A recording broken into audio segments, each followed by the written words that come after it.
திவ்யா ஸ்ரீ என்கிற ஒரு பெண் வரன் பிரைடு. நான் பெருமக்களுக்கும் முதலில் எனது நன்றியையும் வணக்கத்தையும் தெரிவித்துக் கொள்கிறேன். அக்ரிகல்ச்சர் கோயம்புத்தூர் வேளாண்மை பல்கலைக்கழகத்தில் முடிச்சிருக்காங்க. தற்சமயம் எல்லா எக்ஸாம்ஸும் கிளியர் பண்ணியிருக்காங்க.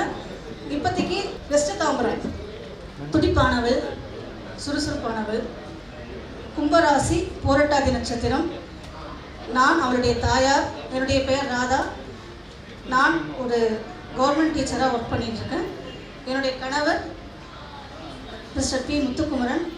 அவர் எல்ஐசியில் ஜிஏவாக ஒர்க் பண்ணிகிட்ருக்கார். என்னுடைய தாய் மாமா வந்திருக்கார். அவர் இன்ஜினியர், திருவண்ணாமலையில் இருக்காங்க. என்னுடைய மாமி, அவங்களும் ஒரு government school teacher.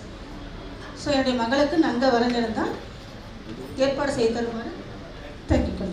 So C Deepa கணக்கு பிள்ளை கரணிகர்லேருந்து வந்திருக்காங்க. அவள் 2001 பிறந்திருக்கா. நல்ல திறமையான பொண்ணு, எல்லாத்துலேயுமே ஓரளவு. இப்போது அவளுக்கு தான் வரன் பார்க்க வந்திருக்கோம். எங்களுடைய சொந்த ஊர் பண்ருட்டி. என் மகள் சென்னையில் ஒர்க் பண்ணுறான். மகளிர் ட்ரஸ்ட் வச்சு நடத்துகிறேன். எங்கள் சார் பாண்டிச்சேரியில் பிஸ்னஸ் பண்ணுறாரு. என் மகளுக்கு நல்ல வரன், நல்ல குடும்பம், படித்த வரன் வேணும். அதுக்கு தான் நாங்கள் இந்த விவாக சங்கமத்துக்கு வந்திருக்கோம். சங்கர் சார் இதை கண்டிப்பாக முடிச்சு தருவார் நம்பி வந்திருக்கோம். எங்கள் டாக்டர் ரோஹிதா. நான் போஸ்டல் டிபார்ட்மெண்ட்டில் ஒர்க் பண்ணுறேன். போஸ்டல் அசிஸ்டண்ட்டாக கிளர்க்காக இருக்கேன். ப்ரெசென்ட்டு நான் திருப்பதியில் இருக்கேன். Apartment, no own house. அவள் பெங்களூரில் கேப்ஜெமினி கம்பெனியில் ஒர்க் பண்ணுறாங்க. அவள் பிடெக். எங்கள் சார் லேட்டு.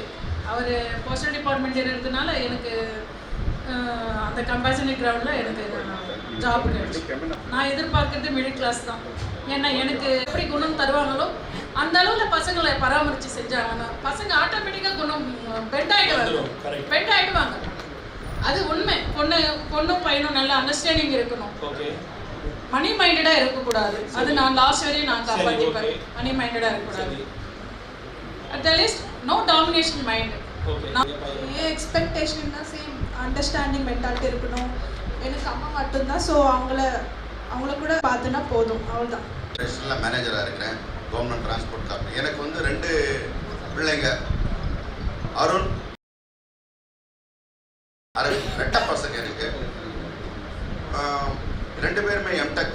ஒரு விஷயம், இது மேனேஜ் பண்ணக்கூடிய ஒரு திறமை இருக்கிறது ஓப்பன் மைண்டடாக பொண்ணு வீட்டுக்காரங்க பிஸ்னஸ் எம்ப்ளாய்மெண்ட் இதை பார்க்கணுங்கிறது என்னோட கருத்து. இப்போது சதீஷ் ஜாதகத்தை கொடுத்துருக்கீங்க. 6/6/1997 இரவு 8:17 வேலூரில் பிறந்திருக்காரு.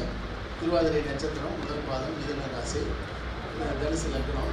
சொல்லுமா அப்போ என்ன வேணும் உங்களுக்கு? அழகான பொண்ணு கல்யாணம். நீச்சபங்க ராஜயோகம் பெற்றிருக்காரு. இவன் ஒரே பையன் தான். கூட பிறந்தவங்க யாரும் இல்லை. அம்மாக்குள்ள தான் இப்போ இருக்கிறது 2 பேர் தான். நல்ல பொண்ணு கிடைக்கும், ஒன்றும் பிரச்சனை கிடையாது. எல்லாமே இது அண்டர்ஸ்டாண்டிங்காக இருக்கணும். மணி மட்டும் இருக்கக்கூடாது. குடும்பத்தை பார்த்துக்கணும். இது இருக்காது. வீடு ஃபுல்லாக சோறு இருந்தால் கூட அவன் பட்டியாக இருப்பான். அது மாதிரி பையன் பார்க்கும்போதே தெரிஞ்சிருது. கரெக்டாக ஒன்றும் பிரச்சனை இல்லை. சில காலங்களை பார்க்கும்போது தெரிஞ்சிடும். என்ன ஒன்று, 2ஆம் இடம் நீச்சமாகி பங்கமானதுனால என்ன ஆகுதுன்னா கொஞ்சம் ஃபேமிலி மிடில் கிளாஸ் லெவலில் இருப்பாங்க. ஆனால் ரிச் கிளாஸாக மாறிடுவாங்க. அதில் ஒன்றும் சந்தேகமே கிடையாது. இப்போ நடக்கிறது குரு தசை, அருமையான தசை. அடுத்த சனி தசை, ஃபஸ்ட் தசை. அதனால் ஒன்றும் ப்ராப்ளம் இல்லை அப்படின்னு என்னுடைய கருத்து. உங்களுக்கு வேறு ஏதாவது இருக்காங்க? நீங்கள் எல்லாம் திணிக்காதீங்க.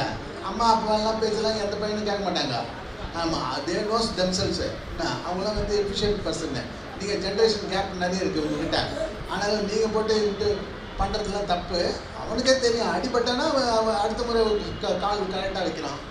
ஒரு முறை அடிபடணும், அப்போ தான் பிஸ்னஸில். All the best. So Satish, சீக்கிரமாக கல்யாணத்தோட ஒரு பெண்ணோட இங்கே வரீங்க.